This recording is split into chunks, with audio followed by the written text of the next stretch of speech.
mas eu gostaria agora de mostrar para vocês e trazer para a gente um panorama global. Como é que esse coronavírus tem afetado globalmente a missão de Deus?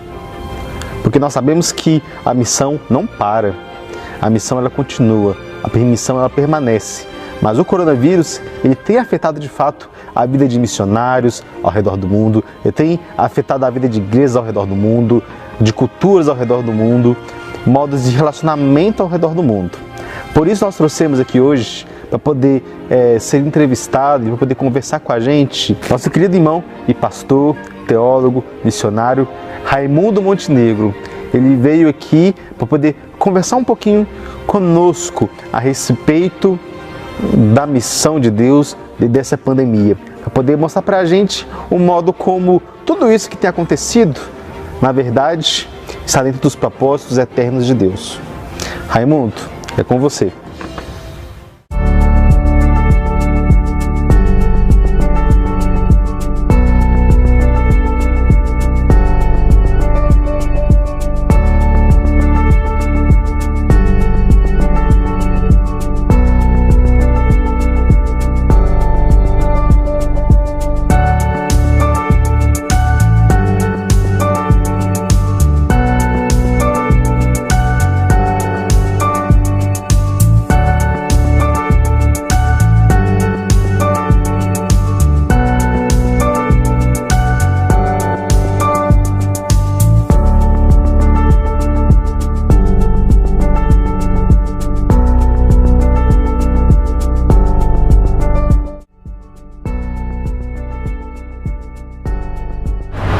Olá, meus queridos irmãos, aqui é o pastor Felipe, que bom poder falar com você nessa conferência missionária tão diferente, tão nova, inovadora, e nós queremos que seja uma bênção na sua vida. Hoje nós estamos aqui nesse lugar um pouquinho diferente, nós estamos na frente da primeira igreja presbiteriana de Belo Horizonte. Isso mesmo, viemos aqui conversar com o reverendo Raimundo Montenegro, ele que é missionário da APMT, um dos pastores dessa igreja, e nós viemos aqui conversar um pouquinho com ele a respeito da sua experiência missionária, a respeito do desafio que nós temos de proclamar o Evangelho do Senhor Jesus a toda criatura e a todos os povos. O pastor Raimundo Montenegro é professor também no nosso Seminário Presbiteriano de Belo Horizonte, e é uma pessoa que tem grande domínio da palavra e que também tem muito a nos ensinar sobre a missão da igreja. Então participe com a gente, continue aí assistindo e aprendendo um pouco mais sobre esses grandes desafios para a nossa vida como igreja, a missão do Senhor, que é a nossa missão também. Deus te abençoe. O senhor pode falar um pouquinho sobre a sua experiência com o envolvimento missionário? Como é que foi isso? Quanto tempo? Como é que foi esse preparo do senhor, esse chamado que Deus tem te dado aí a respeito da obra missionária? É uma questão bem abrangente, né? O interesse com missões brotou em meu coração ainda na fase da adolescência, quando participei de uma conferência missionária na minha igreja local, a Igreja Presbiteriana Central de Campina Grande, e a igreja promoveu uma conferência que despertou-me o coração, e depois, lendo alguns materiais, brotou esse sonho, né, esse desejo de conhecer mais e, quem sabe, um dia ter um envolvimento com esta prática. Esse sonho ficou meio dormente dentro do coração. Em seguida, a minha vida seguiu alguns passos que a providência divina colocou, de mudar de cidade, trabalhar fora. Depois apresentei-me como candidato ao ministério, fui aprovado pelo conselho, presbitério, e experimentei um período pastoral, primeiro de trabalho pastoral de cerca de 10 anos. No meu coração, eu tinha um desejo de primeiro ter uma experiência pastoral para sentir um pouco o ministério dentro da realidade que a gente conhece mais, para depois então pensar num trabalho transcultural. Foi quando a minha esposa topou também, depois de nós já estarmos há 10 anos casados e desenvolvendo trabalho, e tivemos os nossos filhos, 4 filhos, 2 nasceram aqui em Belo Horizonte e outros 2 em São Paulo, e foi um momento que nós recebemos um convite, e esse convite despertou todo um processo que desencadeou na saída nossa para o campo missionário transcultural. Então essa foi a nossa jornada. Do ponto de vista do coração e da fé e dos valores, o valor missionário, juntamente com o valor teológico, ortodoxo, são 2 valores que eu carrego comigo e marcam tanto o meu coração quanto a minha vida e o meu ministério. Eu diria que em igual proporção. sempre me inquietou ver uma certa dicotomia, às vezes até uma tensão que existe entre a teologia e a missão, e só a igreja perde com isso. A teologia precisa ter em vista a quem ela está servindo, que é o reino de Deus e as pessoas, e aqueles que estão servindo na frente da batalha missionária precisa ter o seu preparo teológico bem afiado, porque as necessidades são profundas e não pode-se ter muitas incertezas nesse contexto. Dito essas coisas, né, que não existe essa dicotomia nessa relação pastoral e missionária, fale um pouquinho então dessa experiência pastoral, mas também missionária lá na Albânia, né, que foi o campo transcultural que sua família pode servir. Sim, de fato eu não vejo muita diferença entre o trabalho pastoral e o trabalho missionário. Eu entendo que a diferença, na minha perspectiva, eu respeito quem tem visões diferentes, mas eu entendo que a diferença se dá basicamente por questões geográficas. Eu tenho um perfil pastoral, não tenho nem mesmo um perfil muito pioneiro, de trabalho pioneiro, pessoas com dons mais voltados para a evangelização, aqueles que são mais qualificados para um trabalho pioneiro. Por isso mesmo que as nossas escolhas de desenvolvimento não se deu num contexto de um trabalho pioneiro, mas num contexto de consolidação, de edificação, de preparo, de discipulado. E foi basicamente o que nós fizemos, apesar de um período ter sido curto, de 2 anos, chegamos à Albânia, que é um dos países de maioria islâmica do continente europeu, são 3 apenas, né? A Albânia, a Bósnia e o Kosovo, e havia o início de um trabalho presbiteriano pela nossa agência. Depois, estando lá, foi que nós descobrimos que havia alguns poucos outros trabalhos de perfil reformado e só mais um de natureza presbiteriana também. Mas a nossa contribuição basicamente foi ajudar na transição entre um trabalho incipiente, original, inicial, para uma consolidação de uma congregação com formação litúrgica, com organização de culto e uma doutrinação. Então, a nossa experiência foi curta, foi mais focada nesse sentido. Nós trabalhávamos como uma equipe lá e foi uma experiência muito rica. Agora, vocês que estão em casa aí, a gente vai assistir um vídeo com algumas fotos com o reverendo Raimundo, como também da sua experiência transcultural lá na Albânia. Então, vamos assistir aí agora. No ano em que Deus me chamou, eu ouvi sua voz. A quem enviarei? Quem há de ir por mim? É grande a seara e o mundo espera por nós. Ucrânia ou Haiti ou Irã. Levanta e resplandece, porque vem a tua luz. Teu chamado pra reinar resplandece, que a glória do Senhor está nascendo sobre ti. Diga ao mundo que Jesus é Deus. Eu sinto que Atos 1:8 já queima em mim, e a chama por missões, de amor pelas nações. Polônia, Japão e Malásia ou Cazaquistão, aonde Deus quiser, irei. Levanta e resplandece, porque vem a tua luz. Teu chamado pra reinar. É muito legal a experiência sua de vida, reverendo. E agora temos, dando continuidade aqui à nossa entrevista, com as experiências que o senhor tem também nessa área pastoral, missiológica, e também o contato que o senhor tem nessa situação que nós estamos vivendo hoje de pandemia. Quais são os maiores desafios, assim, do seu ponto de vista hoje em relação ao coronavírus, essa situação que a gente tem vivenciado mundialmente, né, que a gente está lidando aí? Sim, na verdade algumas coisas não mudam muito, né? Eu costumo dizer que nós temos experimentado um período de uma aprovação universal. A Igreja do Senhor, onde ela estiver hoje no mundo, está sofrendo os reveses dessa pandemia, em graus diferentes e em intensidades diferentes e com restrições diferentes, mas todos nós estamos sentindo. Nós, como brasileiros e latinos, que somos mais dados ao contato físico, ao abraço, ao cumprimento, independente até da fé, todos nós temos sentido esse distanciamento que nos afeta profundamente.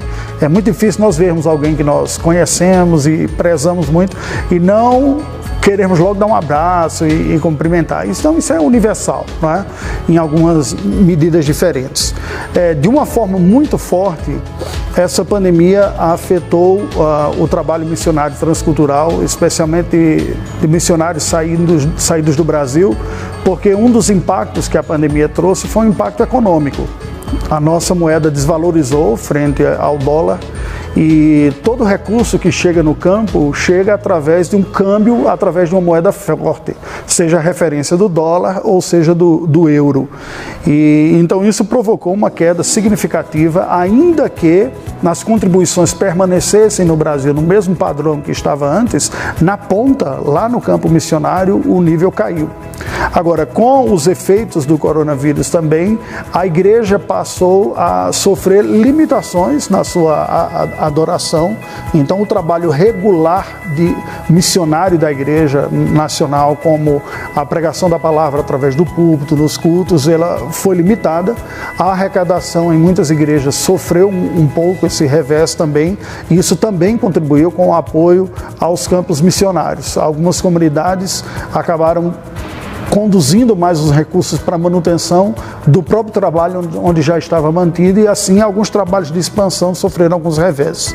Por outro lado, o que eu penso que aconteceu também é que a igreja como um todo acabou percebendo um recurso que não era muito utilizado, que era o recurso das mídias, né? Os meios eletrônicos foram redescobertos praticamente como sendo um socorro pastoral nesse momento que não era possível ter um contato mais próximo com as outras pessoas.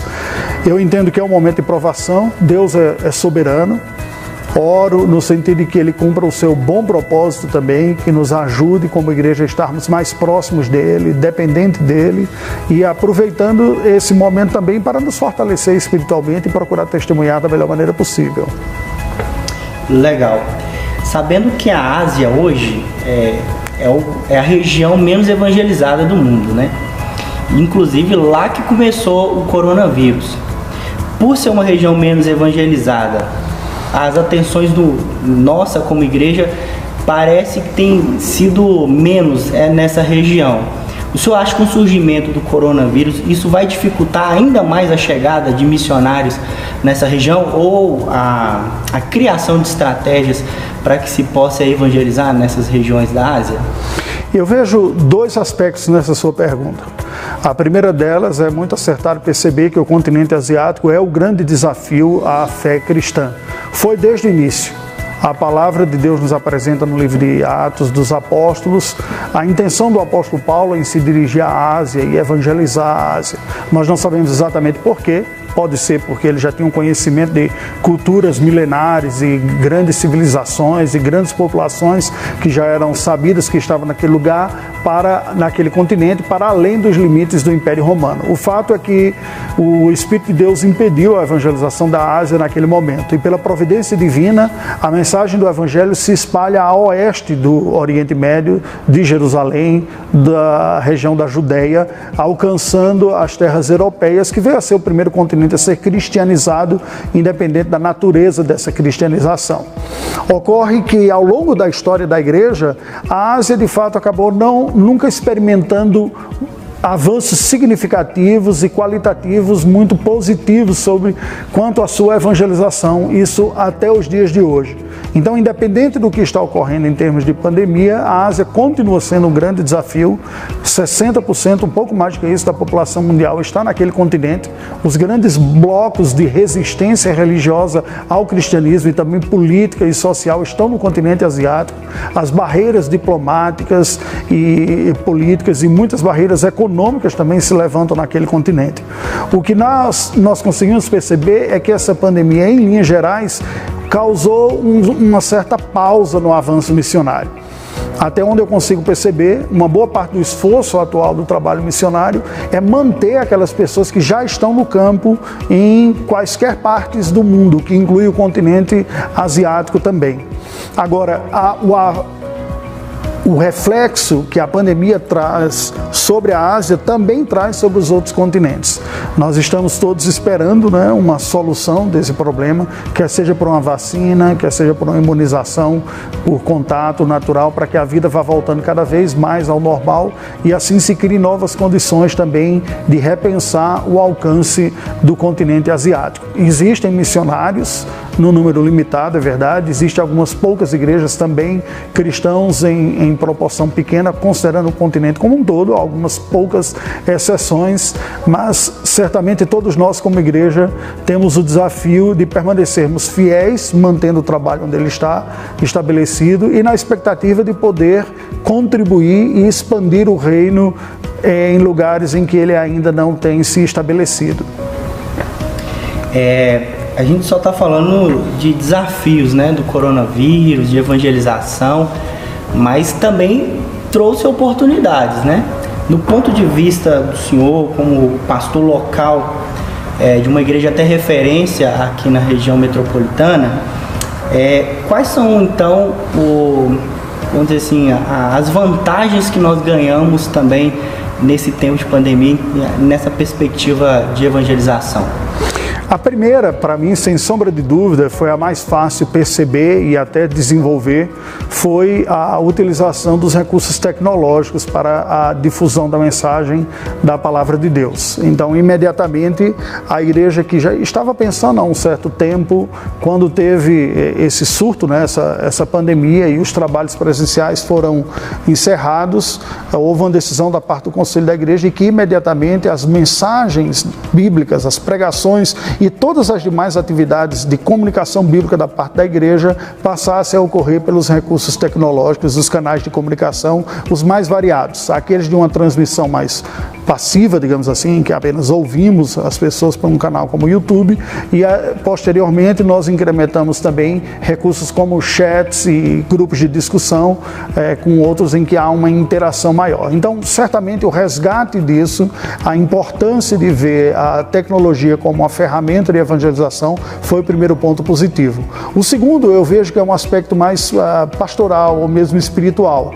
Uma situação da pandemia põe em xeque a autoconfiança humana, as seguranças, muitas vezes falsas, que nós desenvolvemos em nossa própria competência e nos controles da situação do dia a dia. Uma situação como essa mostra que ninguém está no controle de nada, né? As pessoas mais conhecedoras, tanto da saúde quanto da política, da gestão pública, não estão sabendo até agora exatamente qual é o melhor caminho para lidar com tudo isso. Então, ironicamente, essa certa insegurança quanto a lidar com essa pandemia causa uma abertura de espírito que pode ser uma oportunidade bem aproveitada para a evangelização, porque se não estamos no controle, há alguém que está. E é exatamente uma ocasião apropriada para nós anunciarmos aquele que está no controle de todas as coisas, que está presente, que é forte, que pode nos socorrer, que é o Senhor Jesus. Então eu vejo esse segundo elemento como um elemento importante. E um terceiro, eu diria que são oportunidades de serviço misericordioso e ministerial também. Então aquelas pessoas que têm sido fortalecidas pelo Senhor na sua fé, na sua segurança, podem ser instrumentos de Deus também para levar a outros que estão carentes e que não estão com a mesma segurança e que estão com outras privações ou com outras necessidades, a terem algumas dessas necessidades, quer físicas, quer materiais, supridas por irmãos na fé que têm sido agraciados por Deus e que podem estender esta bênção para a vida de outras pessoas também. Legal. Continuando aqui, o senhor acha que essa pandemia vai mudar algumas coisas de modo permanente na igreja? E quais aspectos mudaria? Sinceramente, eu não acredito em uma mudança profunda, ou seja, do ponto de vista comportamental, nem mesmo de valores como resultado natural ou imediato da pandemia. Eu penso que baseado na experiência que nós temos tido, é bem provável que a igreja saia dessa pandemia percebendo que há mais possibilidades de divulgar o evangelho do que os meios convencionais que nós nos utilizarmos nos cultos presenciais. E aí volto a dizer, os recursos tecnológicos, penso que eles haverão de continuar fazendo parte do ministério da igreja, depois que a pandemia encerrar, porque se mostrou uma ferramenta eficaz, importante e útil até para o trabalho pastoral, e não apenas uma espécie de paliativo enquanto que os cultos presenciais não existam. Por outro lado, não temos como colocar como uma equação fechada ou direta, um resultado direto, mas é possível que haja um efeito espiritual, e eu oro para que haja um efeito espiritual da graça de Deus, de se utilizar dessa pandemia também para trazer um senso de maior dependência do Senhor na vida dos crentes, da igreja do Senhor Deus, ao reconhecerem que, embora nós não tenhamos o controle, Deus tem, Ele é fonte de segurança e de força. Então, o meu desejo e a minha oração é que nós saiamos mais dependentes do Senhor. Eu confesso que eu ficaria... eu não diria frustrado, mas assim, um tanto quanto com aquela sensação de que não soubemos aproveitar melhor esse período de provação, se ao final nós saíssemos do mesmo jeito que nós estávamos antes. Eu penso que é um convite da graça de Deus para que experimentemos uma dependência mais profunda, conheçamos as debilidades nossas fraquezas, porque todas elas vão aparecendo nesse contexto, não é? E são convites da graça soberana de Deus para que experimentemos um quebrantamento maior, experimentemos uma dependência de Deus maior. Este é o meu desejo e a minha oração. Muito bom mesmo. Quase finalizando a nossa entrevista aqui, de que modo a igreja local pode apoiar seus missionários nesse tempo de pandemia, então? Essa é uma boa pergunta, porque normalmente nós ouvimos de que maneira a igreja pode apoiar o missionário e automaticamente nós pensamos nas formas clássicas da oração, da contribuição financeira, de uma visita, né, quando isso é possível, uma palavra amiga. Muitas vezes a gente não pensa nisso, e claro que há diferentes aspectos, há aqueles que estão mais próximos e que uma visita é mais fácil, há aqueles que estão mais distantes. Mas no contexto de uma pandemia, esse deslocamento não é possível ocorrer. Mas um contato pessoal de uma igreja sócia, de uma igreja apoiadora, certamente faz uma diferença muito grande. O missionário costuma sofrer com esse distanciamento, né? E, num certo sentido, acaba desenvolvendo uma certa capacidade de viver mais autonomamente, mas espiritualmente isso não é bom. Especialmente em dias de insegurança e dias de provações e de dificuldades, receber o contato de uma igreja amiga, de irmãos, e agora pelos recursos tecnológicos nós podemos até ver a pessoa, né? Conversar com ela por uma videoconferência, diferente de tempos passados em que cartas eram escritas e demoravam meses até chegar.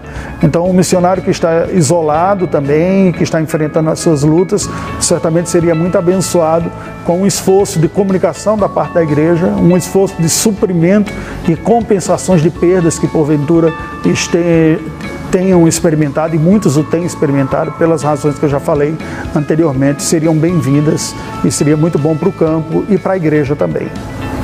Agora sim, uma última pergunta, né? Uma pessoa que já se sente vocacionado nesse tempo de pandemia, ou que vai se sentir vocacionado depois dessa conferência, o que o senhor diria para essa pessoa hoje e agora? Boa pergunta. Eu tenho pensado um bocado nisso também, porque na minha própria trajetória, este ano nós havíamos retomado uma discussão para o retorno ao campo. Havíamos tratado inicialmente com o conselho da igreja e até anunciado à igreja. E a pandemia fechou as circunstâncias gerais, não é? Então, até como uma projeção daquilo que eu tenho experimentado, isso é hora de, em primeiro lugar, colocar o coração diante do Senhor.